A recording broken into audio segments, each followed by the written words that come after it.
Halo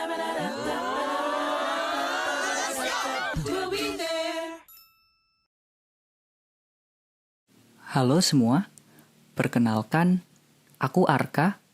Selamat datang di Arka Talk untuk para pendengar semua. Setiap momen yang para pendengar lakukan di saat pandemi ini sekarang, semoga tetap produktif, semangat, dan menjadi momen baik yang memiliki nilai moral positif untuk pengaruhnya di sekitar. Terima kasih telah meluangkan waktu untuk mendengarkan podcast pada episode kali ini. Pada kesempatan kali ini, aku mengajak seorang remaja yang memiliki hobi bermain bola. Dia yang pernah menjadi kapten di klub sepak bola Italia, sekarang menempuh pendidikan di Universitas Diponegoro sebagai mahasiswa sastra Inggris. Emir, namanya. Remaja ini akan berbagi pengalamannya selama di Eropa dan menceritakan alasannya menempuh pendidikan di Undip. Wah, seneng banget nih. Arka Talk kedatangan narasumber istimewa. Far away from the continents. Seorang pemain sepak bola muda profesional yang sudah sampai Eropa. Jadi kapten lagi di sana. Halo Emir, selamat datang di Arka Talk. Halo Kak Arka, makasih sebelumnya udah mengundang saya sebagai narasumber, bisa dibilang mungkin ya. I really appreciate it. Ya, aku juga sangat-sangat berterima kasih ya buat Emir karena mau diajak berkolaborasi di konten podcast Arka Talk pada episode kali ini. Aku bersyukur banget bisa berkesempatan bikin konten bareng Emir. Dan selamat juga ya telah menjadi bagian dari Dipo Muda 2020. Selamat datang di Universitas Diponegoro. Terima kasih Kak atas sambutannya. Semoga saya bisa menjalani kehidupan saya di kuliah dengan lancar. Amin. Amin. Sebelum kita lanjut tanya-tanya, bahas-bahas tentang Emir pada episode kali ini, coba dong perkenalkan diri kamu ke teman-teman semua yang mendengarkan. Halo teman-teman semua yang mendengarkan. Sebelumnya saya ingin mengucapkan terima kasih sudah menyempatkan waktu jika kalian mendengarkan ini. Saya ingin memperkenalkan diri saya. Nama saya Emir Eranoto Dipasena. Saya adalah bisa dibilang mahasiswa baru dari jurusan Sastra Inggris Fakultas Ilmu Budaya Universitas Diponegoro. Asal saya Jakarta, umur saya 19 tahun. What else? Nothing. Saya rasa itu aja cukup. Sebelumnya udah ada yang ngajakin bikin konten belum sebelum aku nih? Dari mahasiswa Undip, Kak? Iya, mahasiswa Undip terutama. Kalau dari mahasiswa Undip belum ada sih, tapi kalau dari luar udah lumayan banyak. Ada beberapa di YouTube channel, beberapa di podcast juga sih. Tapi beberapa lebih kayak ke brand sih, kayak kerjasama di brand gitu.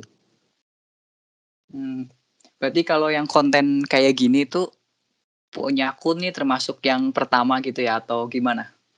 Yep, bisa dibilangnya salah satu pertama, apalagi kita melakukannya dari online gitu ya, karena dulu tuh saya kalau buat YouTube pasti kan selalu tatap muka. Sekarang pertama kali ngerasain, oh gini caranya membuat konten dari online, seru juga ternyata. Iya, jujur aku juga karena pandemi ini jadi kayak punya pikiran buat bikin konten apa ya yang mudah bisa dilakukan dari rumah dan kayak mudah gitu loh. Dan aku kepikiran buat bikin podcast kayak gini.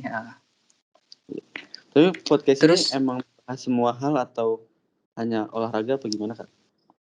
kalau podcast Arka Talk ini aku bahas kayak semua yang pantas untuk dibahas. Jadi kayak emang tujuan dari podcastku ini memang kayak apa ya? Menyebarkan informasi, membagi informasi yang baik, relevan, up to date, dan tentunya Arka Talk ini tidak mendapatkan non-profit gitu loh. Jadi entah narasumber, entah aku pun tidak mendapatkan totally free of monetizes gitu. Ya. Jadi semuanya di sini sukarela. Memang bener-bener buat sharing pengalaman dan sharing informasi aja. Sekalian ngisi kegiatan juga kan, Kak? Iya, kan aku juga sekalian cerita juga ya. Kan aku juga salah satu mahasiswa magang di Undip. Namanya itu SEO, Search Engine Optimization. Itu tuh kayak yang buat konten-konten di Undip. Jadi kayak misal yang di di Instagram post atau di webnya gitu tuh ada mahasiswanya tersendiri yang ngurusin gitu. Oh, oke. Iya emang kayak kedengaran gitu kamu loh. Iya. Di grup-grup juga ada pemain bola nih. U19 ya waktu Italia itu ya. Iya. Heeh. Ya semoga aja saya Hmm. bisa membawa dampak baik di Universitas Diponegoro, amin. Amin. Oh ya, bagaimana nih kabarnya, Emir? Ah, Comeva. asik. Ciao, Comeva. Udah belajar bahasa Italia nih kakek. Bueno sera. Awakku sih api-api aja ya. Awakku api-api aja. Sekarang lagi siap-siap mau jadi maba. Senin besok masuk. Tanggal 17 sudah mulai kuliah. Mau ngisi RS juga. Ya, everything new, everything's I have to learn again from the beginning. Karena kan 2 tahun ini aku di luar. Jadi kurang tahu gimana kehidupan anak kuliah di Indonesia, tepatnya di Undip. Jadi ya perlahan-perlahan tapi insya Allah bisa sih lancar. Dan excited juga sih untuk masuk ke jurusan sastra Inggris karena emang salah satu arah aku masuk sastra Inggris ini aku pengen banget nanti bisa menjadi seorang sport jurnalis tapi di media internasional gitu Kak. Keren. Bagus. Cita-cita yang keren semua itu. Amin. Kamu ini sebelumnya udah ODM belum yang ospek orientasi di Ponegoro Muda? Udah Kak, itu tapi baru disuruh buat Twibbon dan tugas aja sih. Kemarin ada 3 tugas, jadi tugas pertama itu Twibbon, tugas kedua buat video yang di Instagram, dan tugas ketiga kita disuruh nulis esai seperti motivation letter gitulah. Motivation letter yang menjelaskan what was the reason why I choose English literature gitu. Oh ya, aku juga inget dulu waktu ospek di FIP bikin essay juga. Oh Berarti iya. kamu mulai kuliah itu tuh 17 September ya tadi ya? Iya, betul sekali Kak. Kamu ini jalurnya itu yang IUP ya kalau nggak salah ya, International Undergraduate. Iya, International Undergraduate Program karena emang aku juga ngincer untuk mendapatkan degree yang dari universitas luar negeri kan, jadi makanya aku ngincer jalur ini gitu. Berarti aku kurang paham sih sama yang IUP ini. Berarti Oke. apa sih beda sama yang reguler? Maksudnya tuh kelasnya beda yang sama reguler atau nanti agak gabung? Oke, jadi kalau setahu aku sih ya Kak, aku juga belum mulai kuliah, tapi yang aku baca di YouTube itu aku bukan baca di YouTube, nonton di YouTube, sorry. Aku nonton di YouTube ada kayak senior gitu menjelaskan bagaimana IUP di Undip. Bedanya IUP di Undip, bedanya IUP sama reguler itu IUP nanti bakalan full in English dan beberapa matkul juga bisa sama reguler, tapi mungkin beberapa matkul juga ada yang gabung, mungkin seperti kewarganegaraan atau agama gitu, kurang tahu juga sih, tapi akan ada mungkin beberapa yang gabung gitu. Cuma bedanya yaitu nanti kita anak-anak IUP bakalan full in English terus kayak ada kesempatan ke luar negeri itu untuk mendapatkan degree gitu deh. Aku emang kurang paham sih tentang IUP, cuma kayak denger-denger doang. Hmm. Katanya itu yang kayak kamu bilang itu double degree gitu ya. Berarti Ya, sekarang ini kamu yang di luar negeri juga kuliah juga atau gimana? iya, tapi belum sekarang sih, mungkin nanti. Jadi nanti akan ada saatnya bisa keluar negeri dan itu ada pilihannya juga Kak, ada pilihannya seperti kita mau ngambil hanya sebulan saja atau kita mau ngambil 1 semester doang atau kita mau ngambil 1 tahun gitu, ada pilihannya dan, di pilihan itu juga berbeda-beda hasilnya. Misalkan kalau kita yang sebulan itu kalau nggak salah kita nggak dapat degree-nya doang, kita hanya dapat pengalaman apa, tapi kalau kita yang 1 full semester di sana kita dapat degree gitu deh.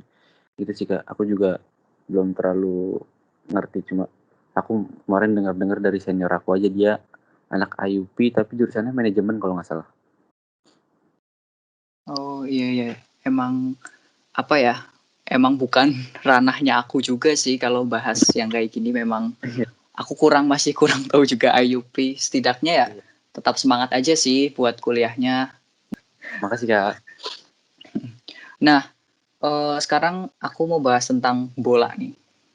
Kamu Oke. kan sekarang tuh, main occupation-nya ya, main occupation-nya kan main bola. Nah, main bola Mmm, ini tuh udah hobimu dari kecil atau disuruh ortu atau emang apa ya, sebuah insight dari tiba-tiba dari kepalamu tuh muncul kamu pengen main bola?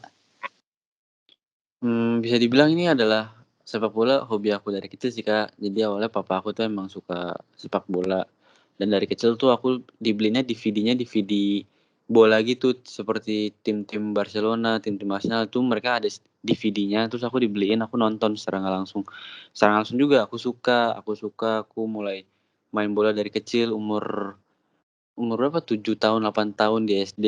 Nah, terus I take step further ahead tuh waktu aku umur 10 tahun kelas 4 SD, aku masuk sekolah sepak bola SSB di Jakarta gitu. Dari SSB situ kita mulai kenal pelatih, mulai kenal temen juga, orang tua temen, dan banyak hal lainnya. Dari SSB aku pindah lagi ke sebuah akademi bola di Jakarta juga, itu kelas 1 SMP.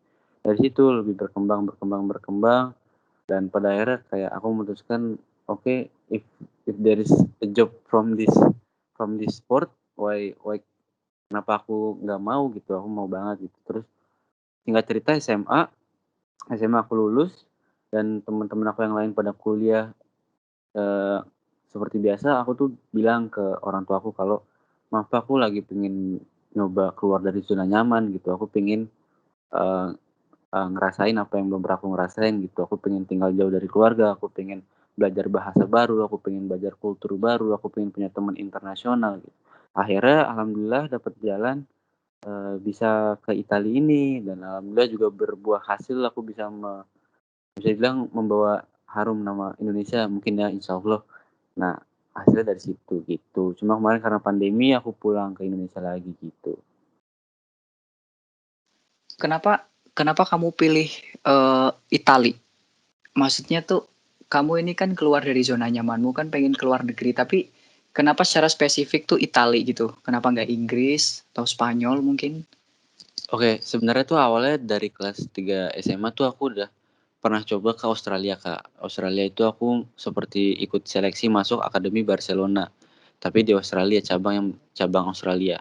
Nah, di situ aku udah diterima di Australia. Aku dapet tawaran untuk melanjutkan di Australia selama 3 bulan. Nanti kalau bagus lagi bakal dikirim langsung ke Spanyol, Barcelona di Spanyol pusatnya. Cuma di situ, aku masih kelas 3 SMA, aku masih semester 1 kalau nggak salah. Jadi kalaupun aku menerima tawaran itu, aku bakal cuti dari SMA, sehingga istilahnya aku harus ngulang lagi tahun depannya, aku nggak mau. Akhirnya ya udah aku lepas itu, terus, kita udah banyak research nih tentang bola yang di luar negeri itu mana aja yang bagus. Tapi nggak tahu kenapa emang udah takdirnya kayak Kak, jalan yang saya dapat dan keluarga saya cocok itu ya di Itali ini. Jadi pelatih saya yang dulunya ngelatih saya di, eee, akademi ini di Jakarta waktu saya SMP, dia punya link ke Itali ini. Diperkenalkanlah saya ke pelatih Itali ini, rapat, meeting, segala macam. Terus orang tua saya sreg, cocok ternyata. Ya udah akhirnya berangkat ke Itali, alhamdulillah. Dan juga, kenapa ya, mungkin karena di Italia ini sebelumnya udah ada beberapa orang Indonesia yang saya kenal gitu, jadi lebih mempermudah lah buat saya lebih yakin gitu. Kamu berarti memang memilih untuk, apa ya, tidak untuk kuliah dulu gitu ya? Jadi Sebenarnya memang saya gimana? sebenarnya saya di sana ngambil kursus juga, Kak, kayak jadi saya sore tuh latihan, tapi pagi saya ke kampus. Cuma kampusnya bukan kampus yang, untuk S1, itu semacam kursus untuk bahasa. Jadi tadinya tuh rencana saya selesai saya bukan selesai, sekalian saya main bola di sana, saya bakal daftar S1 juga di Italia. Cuma syarat untuk bisa mendaftar S1 di Italia itu kita harus mempunyai, sertifikat bahasa minimal level B2, itu seperti TOEFL gitulah kalau di bahasa Inggris. Nah, saya sudah mendaftar ke les bahasa itu, dan selama 2 tahun itu saya sudah dapat nih semua kursus bahasa itu. Jadi selama 2 tahun saya di Italia, saya tidak hanya main bola tapi juga belajar bahasa dengan pergi ke kuliahnya itu tiap pagi. Jadi setiap dari Senin sampai Jumat ya, apa, rutin saya, acara saya adalah pagi ke kampus belajar bahasa, sore latihan, pagi kampus, sore latihan gitu aja. Nah, kemarin ini sebelum pandemi saya tuh udah daftar ke salah satu university di Italia, jurusan Modern Language and Culture. Itu saya udah, dapat sertifikat bahasanya, jadi saya udah bisa daftar untuk S1. Alhamdulillah diterima, tapi karena pandemi saya pulang, dan setelah saya pulang saya sama mama saya dan papa saya semakin sering punya waktu bersama untuk gimana ya, untuk ngobrol, berbicara, eee, tentang apa yang mau dilakukan di masa depan, bla bla bla gitu. Terus in the end mama papa saya mungkin bisa dibilang kangen kali ya sama saya 2 tahun di luar, jadi kayak maunya, "Mas kamu coba deh iseng-iseng, cari, PTN yang ada mandirinya," gitu. Terus ya udah aku coba ikut, alhamdulillah rezekinya ada di Semarang. Jadi ya udah aku nggak jadi ngambil yang di Itali tadi, aku ngambil di Indonesia aja dulu, nanti yang buat di Itali insyaallah S2 masih bisa Kak, gitu. Tapi emang bener ya kayak kamu tuh baru lulus itu kamu masih fresh banget keluar dari SMA kan? Maksudnya lulus dari SMA kan? Waktu Iya aku 2000 berapa berangkat di 18 Itali. itu ya? Yes yes. Mhm. Nah, kayak umur segitu tuh kayak masih fresh banget lah ya, belum tahu apa-apa udah langsung ke luar negeri yang notabene tuh budayanya berbeda, semua culture shock-nya pasti kerasa banget ya, apalagi kamu di sana sendirian kan. Maksudnya tuh Yes. all by yourself gitu loh, semua Iya iya. struggle kamu tuh Iya rasain iya. sendiri Iya. dan apa ya, aku buat curhat ke orang tua hanya lewat telepon doang kayak apa ya, Iya iya. affection dengan orang tua tuh kurang gitu ya. Iya.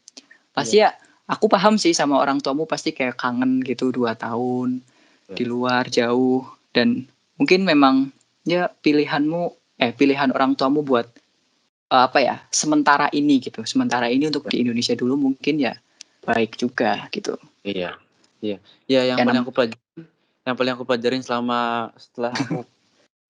aku lulus dari SMA dan aku di Itali itu adalah gini loh, Kak, itu aku belajar banget kayak bagaimana caranya kita solve a problem by ourselves gitu, kayak kita we have nothing to count on, kita tidak punya siapa-siapa untuk bisa diandalkan gitu. Kalau kalau waktu saya tinggal di Jakarta di Indonesia kan saya masih mempunyai orang tua saya yang notabene setiap saat bisa saya tanyakan, setiap saat bisa saya telepon gitu. Cuma kalau udah di Itali kan kita jauh 10.000 kilometer, waktu juga berbeda, nggak bisa saya tiba-tiba call karena di sini mungkin udah tidur atau di sini baru bangun gitu. Jadi saya lebih belajar kayak how to manage, all the problems by ourselves gitu, kayak bagaimana kita berpikir cara keluar dari masalah, cara menyelesaikan masalah dengan sendirinya. Itu sih yang aku ngerasa banget itu ngebuat saya semakin mature gitu, gitu sih, Kak. ya aku salut banget sama kamu sih di umur yang masih segitu ya, umur 18 tahun, langsung merasakan culture shock yang nggak apa ya, nggak tanggung-tanggung gitu langsung ke Eropa gitu, dengan Iya, yang budayanya tuh jelas shock banget kan dengan budayanya gitu. nah, Nah, iya. kan, kenapa kamu tuh dulu nggak, pernah nyobain ini nggak, seleksi klub nasional gitu? Pernah, Kak. Nah, lucunya adalah aku tuh pernah ditolak 3 kali sama klub di Indonesia. Itulah yang aku bilang, rezeki itu nggak ada yang tahu rezeki kita di mana gitu. Kalaupun kita ditolak pada saat itu, bukan berarti we're not good enough. Instead, maybe God have other plans better for us gitu loh, Kak, menurut aku. Jadi kayak kayak kalau kita gagal di suatu tempat atau suatu saat, jangan menyerah gitu. Mungkin ada rencana lain yang lebih baik gitu. Aku tuh pernah seleksi di Bali United, di Persebaya Surabaya, dan di Sriwijaya FC Palembang. Tiga-tiganya tuh saya nggak pernah, diterima dan lolos gitu. Cuma saya ya nggak apa-apa karena itu juga masih kelompok umur gitu loh, belum yang, tim senior gitu. Sedangkan saya di Italia tuh sudah di tim senior yang tidak ada batasan umur. Jadi teman-teman saya tuh sudah umurnya 30, 29, 28, 27 gitu, dan yang seumuran sama saya mungkin ada bisa dihitung jari, ada 3 atau 4 orang lah. Jadi saya juga belajar bagaimana caranya kita memposisikan diri dengan orang yang lebih tua, orang yang seumuran, pelatih kita, eee, manajer kita gitu loh, Kak. Jadi aku bersyukur aku dulu nggak diterima di situ karena itu juga aku lebih terpacu ke depannya, lebih termotivasi ke depannya, dan alhamdulillah aku mendapatkan tim Italia ini gitu. Dulu waktu kamu seleksi itu, aku kurang paham sih sama bola-bola itu yang U17, U18 itu kamu Iya. daftar yang berapa itu dulu? U17 Kak, U17. Jadi U17 itu sifatnya cuma kompetisi, jadi cuma sementara seperti 3 bulan, 4 bulan, 5 bulan gitu Kak. Saya daftar, eee, nggak per lolos mungkin bisa dibilang sampai tahap tahap 2 atau tahap 3, tapi pada saat tahap final saya tidak memenuhi kualifikasi mungkin gitu. Oh, itu berarti kontraknya bukan kayak aku kurang paham sih kayak yang 1 season gitu-gitu ya, Nah, cuman bukan 3 bukan. bulan doang? Iya, karena itu masih kelompok umur. Oh. Cuma kalau kemarin saya di Itali itu sudah per tahun gitu, karena udah tim senior jatuhnya. Dan lucunya lagi, waktu saya main di Italia itu, saya bisa dibilang orang Indonesia pertama yang bermain di liga itu gitu. Jadi saya tidak punya apa ya, tidak punya, arah harus lihat kemana sebagai Basic, contoh heeh. gitu. Iya, iya gitu Kak, gitu Kak. Wis, keren keren. Tapi aku tadi dengar kamu bilang, umur 2 apa yang waktu di klub nasional umur 29, 23, itu kok Oh yang kamu di bisa gabung gitu, itu gimana maksudnya? di tim Itali, tim Itali iya, oke. Jadi aku tuh di tim Itali bermain untuk tim yang bernama San Marco Juventina. Nah, San Marco Juventina ini adalah disebutnya di bahasa Italia adalah Prima Squadra. Prima Squadra itu artinya tim utama atau tim senior. Jadi pada saat saya lulus tahun 2018 di SMA, saya kan berangkat tuh Kak ke Itali, tapi pada saat itu saya masuk dulu ke sebuah akademi, di mana di akademi tersebut isinya semua orang asing dari seluruh penjuru dunia, you name a country there is a player from there gitu, kayak Venezuela, Panama, India, Amerika, Kanada, Thailand ada di situ. Saya bergabung di akademi itu selama untuk 1 tahun, dan di akademi itu kita akan di-scout. Di-scout itu kayak kita dilihat oleh para pelatih dari tim-tim Italia ini untuk ada nggak nih yang bagus gitu, kayak untuk di-scouting dan diambil ke timnya. Dan alhamdulillah dari 1 tahun itu saya ada yang interested sama saya. Nah, yang interested sama saya ini adalah pelatih San Marco Juventina ini. Dia melihat saya bagus, akhirnya kita ketemu, sering meeting, bla bla bla. Akhirnya I decided to join them gitu for the next year, yaitu 2019-2020 gitu, musim lalu gitu. Jadi gitu Kak ceritanya. Kamu waktu di ISM Academy ini Italian Soccer Management ya, bener ya? Yes, yes betul sekali. Waktu di ISM Academy ini kamu self funded atau ada ini scholarship? Enggak, kalau yang ISM Academy itu aku self funded dari sendiri. Tapi berarti kamu kayak dari sini sekolah dulu gitu, terus ada yang apa seleksi-seleksi buat di apa di San Marco, Marco Juventina. Iya itu ya, kamu kayak apa ya? Di disaring sama ininya langsung ya, sama yang yes, pelatihnya langsung gitu ya. iya. Keren keren keren. Jadi kita di bisa dibilang ditempa dulu ya, disiksa, dilatih berbagai macam, terus baru akhirnya in the end kita kelihatan resultnya gimana. Karena itu saya ingat banget pertama kali saya sampai di sana tuh masih jauh banget Kak, itu bulan September, Oktober, ya September, Oktober tuh saya masih, dan saya ngerasa peningkatannya sangat drastis pada saat dilihat pada bulan Maret, April, Mei, itu bisa dilihat 6 bulan of consistency of hard working itu bisa membuahkan hasil yang sangat maksimal dan di luar bayangan kita gitu. Jadi itu sih yang paling kerasa kalau, kerja keras tidak pernah mengkhianati hasil menurut aku Kak, gitu. Dan alhamdulillah karena itu semua aku in the end of June I think, aku mendapatkan tawaran dari San Marco Juventina itu, gitu. Ini keren sih, kayak apa ya, kamu yang udah juga ikut seleksi-seleksi di nasional gitu, seleksi di klub nasional yang notabene aku nggak tahu sih ya bentuk seleksinya. Maksudnya mungkin ada kurikulum tersendiri, aku juga nggak tahu. Yang mungkin secara stereotip kebanyakan orang tahu pasti kan lebih baik, maksudnya lebih bagus, apa ya, kurikulum maksudnya cara ininya yang Eropa gitu loh. Tapi Iya, kok malah kamu bisa apa ya lebih lebih diterima di sana gitu loh.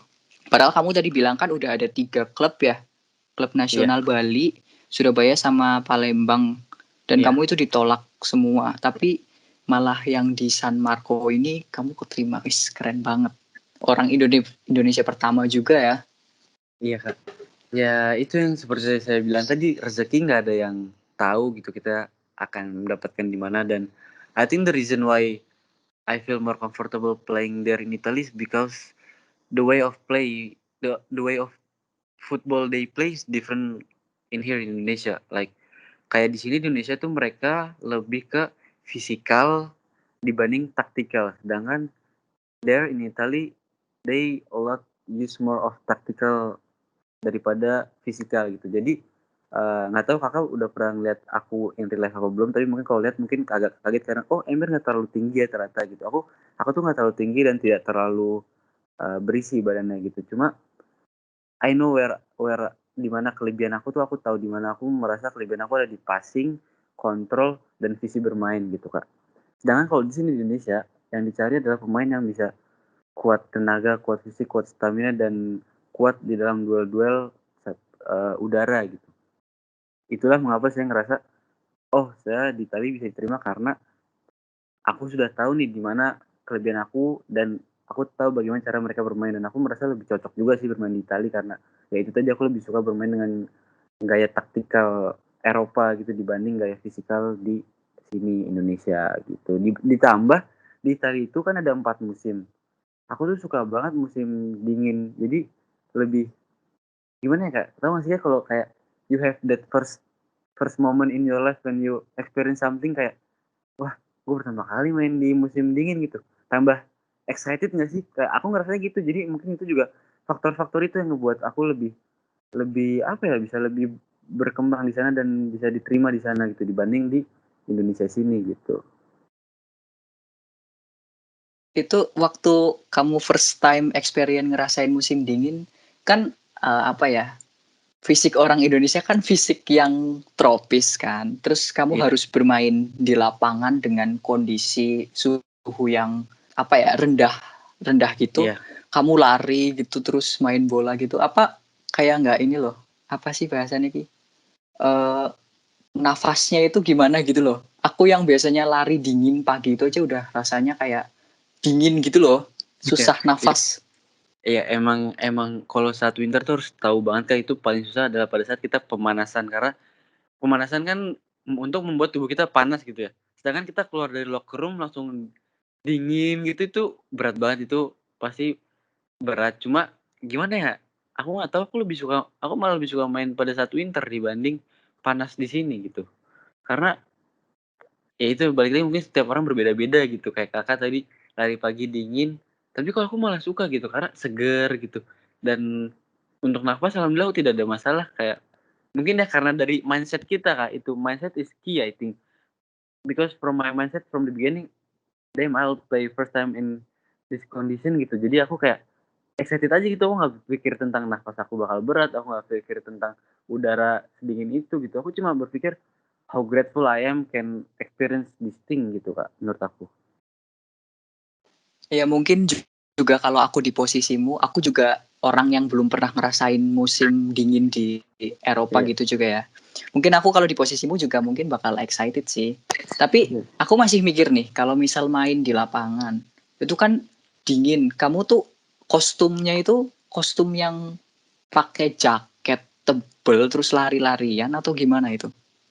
Oke, jadi kalau pada saat main winter itu ada 2 tipe baju. Jadi untuk pemain-pemain yang ada di bench atau bangku cadangan itu mereka akan memakai baju, sweater lengan panjang ditambah jaket tebal atau mungkin mereka bisa nambah celana panjang juga gitu dan sarung tangan. Karena mereka duduk dan itu sangat amat dingin karena tidak bergerak kan, tidak melakukan apa-apa. Tetapi untuk yang bermain, itu ada 2 pilihan bisa memakai baju lengan panjang atau baju lengan pendek dan tambahan sarung tangan mungkin. Cuma kalau saya pribadi saya nggak pernah pakai baju lengan panjang, saya selalu lengan pendek karena kalau udah bermain tuh kita bergerak kan, dan bergerak itu tuh membuat tubuh kita panas sampai badan kita mengeluarkan asap. Jadi kalau main pada saat winter itu Kak, badan kita tuh bakal ngeluarin asap, keren deh Kak, pokoknya kalau kalau ada fotonya tuh keren, keluar asap gitu. Jadi itu ngebuat, tubuh kita panas nggak sedingin itu gitu. Cuma kalau di bench saya sendiri pakai jaket tebal sih, cuma kalau main nggak sampai jaket tebal, hanya sekedar lengan panjang atau lengan pendek gitu. Wah, kelihatannya seru nih ya main dingin-dingin gitu. Iya. Kayak terus keluar asap. Tapi emang sih mungkin kalau pas udah lari jadi kerasanya malah sumuk gitu ya. Nggak Iya kerasa iya dingin lagi kan karena udah iya iya apa ya, tubuh kita udah jadi ikut panas sih karena iya. capek juga ya. Kebetulan aku tuh juga ada Terus ini, Kak. hmm, Aku tuh ada apa? teman di Undip, dia angkatan 18 juga, dia dari jurusan ahli gizi gitu. Nah, aku sama dia dia tahu aku masuk tahun ini, jadi aku sama dia jadi sering kayak discuss a lot of things gitu, kayak the side effects of an athlete control his or her food gitu loh. Jadi kayak aku juga sering konsultasi ke dia kayak sarapan bagusnya pakai apa, makan siang bagusnya karbo lebih banyak atau protein lebih banyak, dan untuk makan malam gimana gitu. Karena di sana juga diatur waktu aku di Itali, jadi aku enak aja kan tinggal ngikut aja dengan aturan makan di sana. Cuma kan di sini aku balik sendiri lagi dan aku harus bisa bisa apa, mengfilter lah apa yang aku makan, apa yang aku konsumsi. Jadi, fisik aku nggak hilang gitu aja. Jadi aku grateful I am gitu loh, Kak. Aku kenal beberapa orang yang bisa membantu background-ku sebagai pemain bola tuh semakin semakin membaik lah gitu. Gitu, Kak. Waktu kamu masih di Itali sama apa sama pelatihnya itu disaranin makan-makan nggak? Maksudnya kamu di sana tuh makannya gimana? Buat maintain your body gitu loh, your stamina.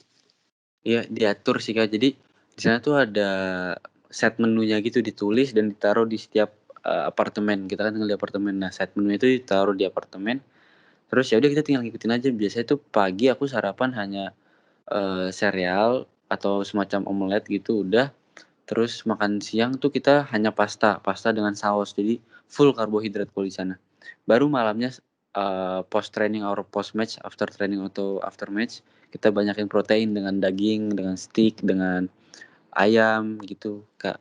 Yang lucunya ada punishment juga kalau misalkan ada pemain yang bandel, dia ketahuan makan junk food, McD gitu, itu bisa disuruh lari 20 kali kali, Kak, pas latihan nonstop karena ketahuan makan itu gitu sih, Kak. Jadi kayak ya itu ngebuat kita lebih profesional aja dengan diri kita, karena aku ngerasa itu dilakukan juga untuk kebaikan kita gitu. Suka nggak suka juga lama-lama bakal suka karena kalau kita tahu apa manfaat dari itu semua, gitu, Kak.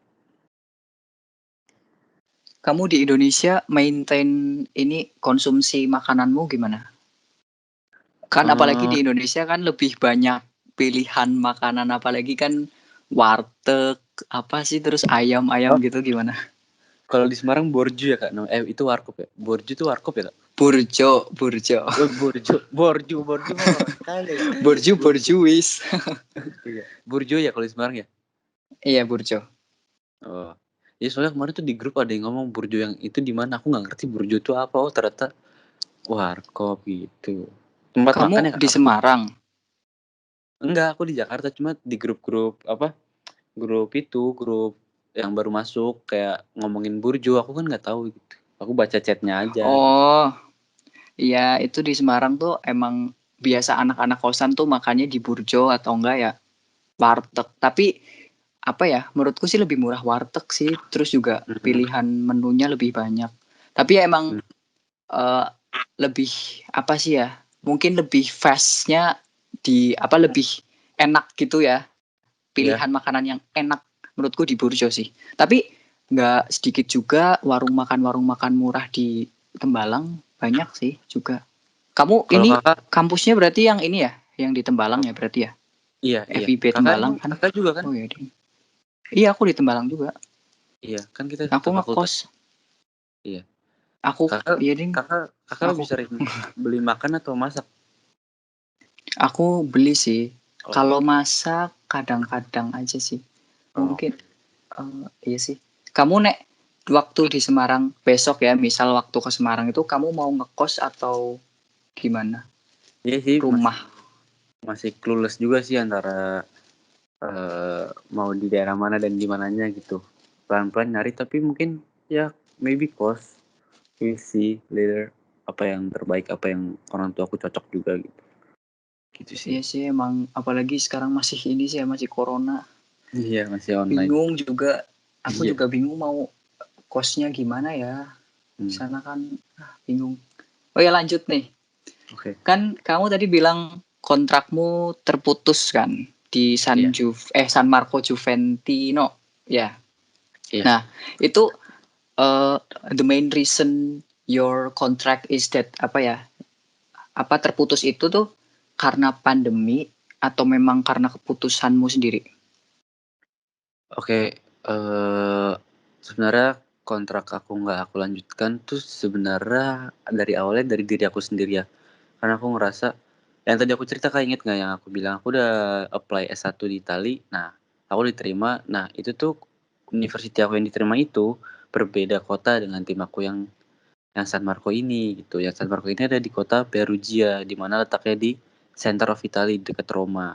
Sedangkan university yang aku diterima itu ada di South Italy dekat Naples, Napoli.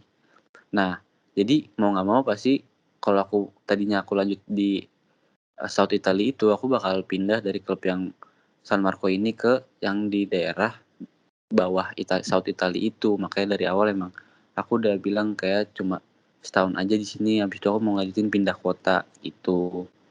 Cuma ditambah karena ada pandemi, pulang lebih cepet, harusnya aku pulang tuh bulan Mei, cuma aku udah pulang dari Maret gitu.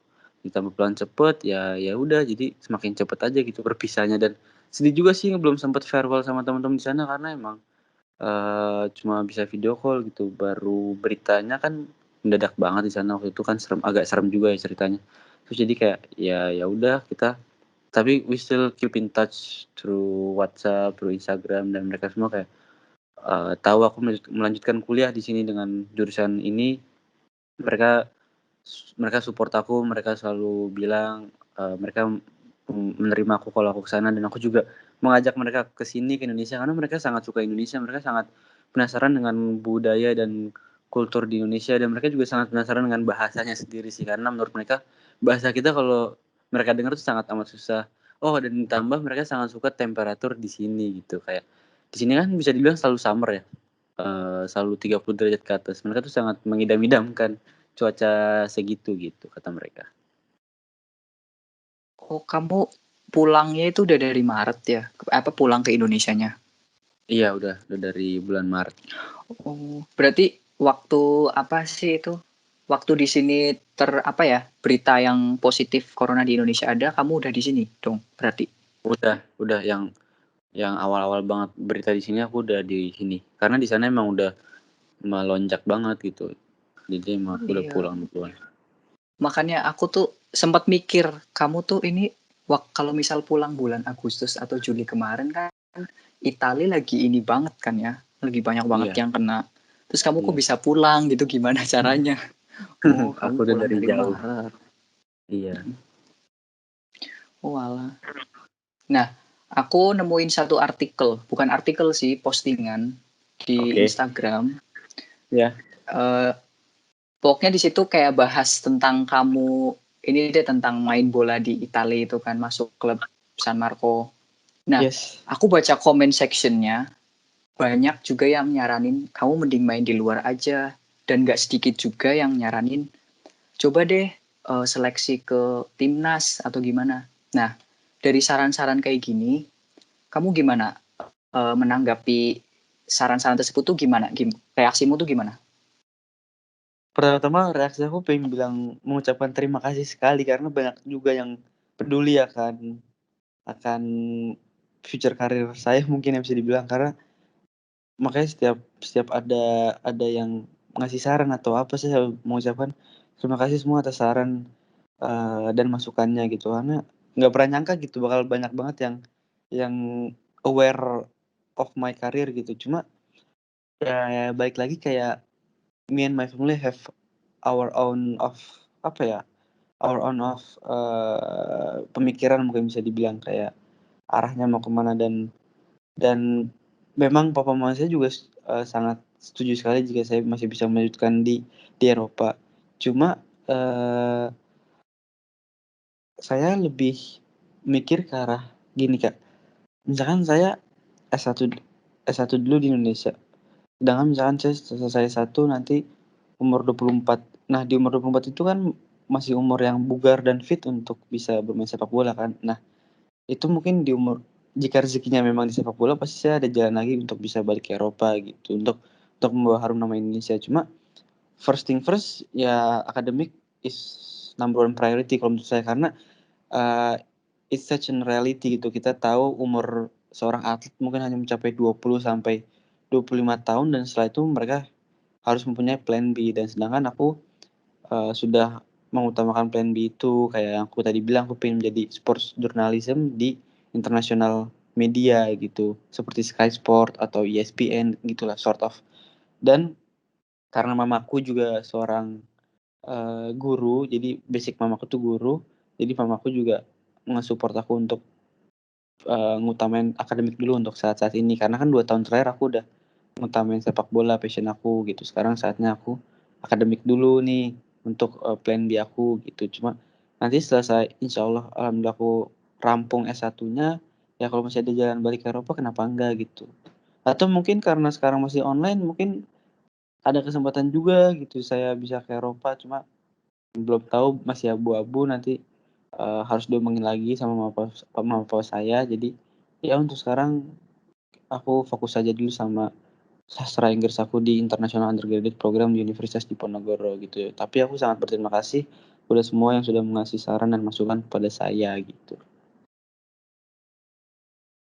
Iya, emang apa ya, kita juga nggak bisa bohong juga sih kalau misal, menyepelekan akademik ya, apalagi zaman Iya sekarang, pekerjaan tuh bisa dibilang sulit dicari iya kan, iya, apalagi kalau betul misal betul. cuman sekedar lulusan apa, pasti ya nggak apa ya, nggak bisa bohong juga lah. Kalau misal Iya pada bilang, "Ayo kejar passion-mu," atau iya iya apa-apa, iya emang emang menurutku tuh bagus gitu loh mengejar iya passion. iya. Kita nggak tahu kita bakal di mana juga, tapi kita juga jangan lupa sama apa ya, akademik kita juga sih. Iya, betul Di betul betul.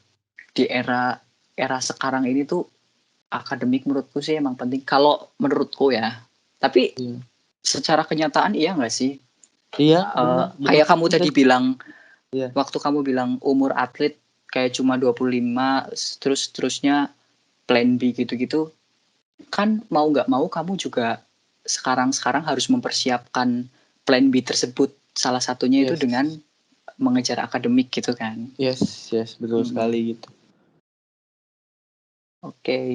Nah, ngomongin akademik, ngomongin akademik di antara deretan Ivy League, asik, Ivy League yang ada di Indonesia, kan ada UGM, UI, atau apa, Unpad. Kenapa kamu milih Undip? Simpel sih jawabannya, karena Undip tuh satu-satunya bukan satu-satunya, Undip tuh membuka jalur mandiri yang makin nilai rapot, Kak. Jadi kan aku nggak ikut SBM, jadi aku otomatis langsung nyari PTN yang buka jalur mandiri dengan nilai rapot dong. Nah, udah awalnya aku daftar di situ, ternyata aku baca lagi ada International Undergraduate Program, masuknya adalah dengan tes dan wawancara gitu. Aku ikut juga, alhamdulillah diterima, as simple as that. Setelah itu aku juga nggak kepikiran UI UGM segala macam karena yang lain kalau nggak salah tuh harus ada nilai SBM kalau nggak salah, Kak, kalau nggak salah ya. Harus ada nilai SBM dan dia meng-apply mandiri dengan nilai SBM itu kalau nggak salah gitu.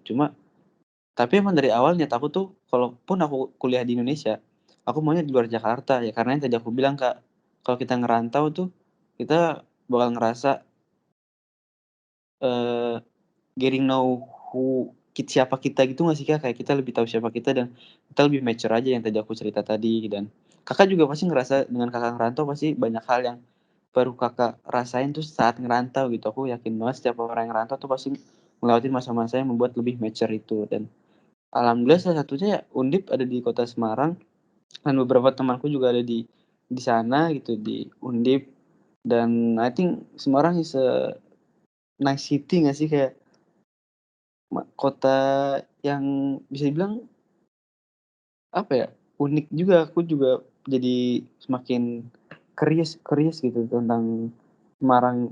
Jujur aku masih belum hafal banget tentang Semarang, jalannya lokasi-lokasinya juga nggak tahu, cuma ya itu yang aku pengen memasuki zona, eee, baru, zona yang bukan nyaman karena kan kalau di Jakarta atau sekedar UI, Depok gitu aku kan udah tahu berapa, cuma kalau misalnya di luar kota aku mulai lagi dari awal ya, aku keluar dari zona nyaman lagi dan aku Mungkin mamaku tuh sampai bilang gini, Kak, "Mungkin setahun aku di Semarang, aku pulang-pulang bakal medok, Kak," katanya. Jadi, ya nggak tahu, itu sih alasan aku milih Undip gitu. Dan juga aku tahu ya, Universitas Diponegoro adalah salah satu PTN yang prestigious gitu ya, yang sangat bagus dan terkenal di Indonesia. Jadi ya, alhamdulillah banget aku bisa diterima di sini gitu. Top, bener.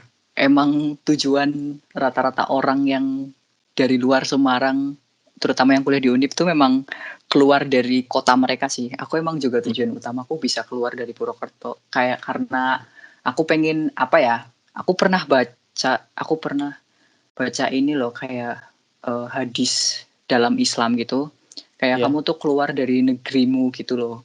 Kamu carilah negeri orang untuk belajar atau untuk merantau gitulah karena kamu tuh bakal menemukan pengalaman dan kerabat-kerabat yang baru lagi dan itu tuh bakal membuka apa sih bahasanya membuka pikiranmu gitu loh jadi kayak kamu tuh nggak di sekitaran situ aja iya betul. emang You have top top you have you will have a new perspective nggak sih kalau kalau kamu keluar dari zona nyaman? new perspektif Iya iya. benar-benar kayak perspektif baru kayak yang kita tahu di kota misal aku di Purwokerto taunya gini-gini waktu di Semarang oh ternyata tuh eh, dari perspektif yang lain gitu di Semarang tuh ternyata tuh yang aku ketahui selama ini tuh ternyata oh kayak gini ya ada yang lain gitu-gitu emang Iya. keren sih nah kamu itu kenapa nggak ikut SBM atau emang telat daftarnya Emang nggak kepikiran aja, Kak, kayak tadi kan awalnya aku cerita yang aku udah diterima di Itali kan. Aku berpikiran bahwa aku bakal lanjut di situ dengan jurusan Modern Language and Culture itu. Pada saat pulang, semakin sering menghabiskan waktu apalagi itu masih awal-awal PSBB aku inget banget. Jadi aku tuh di rumah sering ngobrol sama papa gitu, which I rarely done in last 2 years gitu, aku jarang melakukan itu di 2 tahun belakangan. Dan aku bisa melakukan itu lagi sekarang itu such a blessing in disguise kalau menurut aku. Jadi adanya pandemi itu ya blessing in disguise kayak banyak hikmah-hikmah yang bisa diambil gitu lah, yang mempererat apa yang tadinya jauh gitu. Terus setelah aku sering ngobrol sama mama papa ya sharing-sharing, ya mama papa ngomong untuk nyoba PTN tuh mama papaku bilang aku untuk nyoba PTN tuh di menit-menit akhir mungkin. Jadi yang bisa aku ikutin ya hanya jalur-jalur mandiri gitu. Yang salah satunya ya ini Undip dan dia membuka 2 jalur mandiri kan. Ada yang reguler, ada yang IUP ini gitu. Dan aku juga ikut yang mandiri IUP udah gelombang kedua, yang gelombang pertama udah duluan dulu di awal-awal tahun kalau nggak salah. Jadi ya alhamdulillah bisa diterima lewat jalur mandiri internasional undergraduate program gelombang 2. karena kamu memang tujuannya itu tuh bukan apa taunya itu pengennya yang di Itali itu ya jadi nggak ada Iya, kepikiran buat kayak plan oh aku harus SBM nih biar iya, apa iya, ya ada cadangan iya. kalau regulernya Undip itu SBM berarti ya ininya Iya, ada lewat gitu. situ ada juga lewat jalur mandiri juga.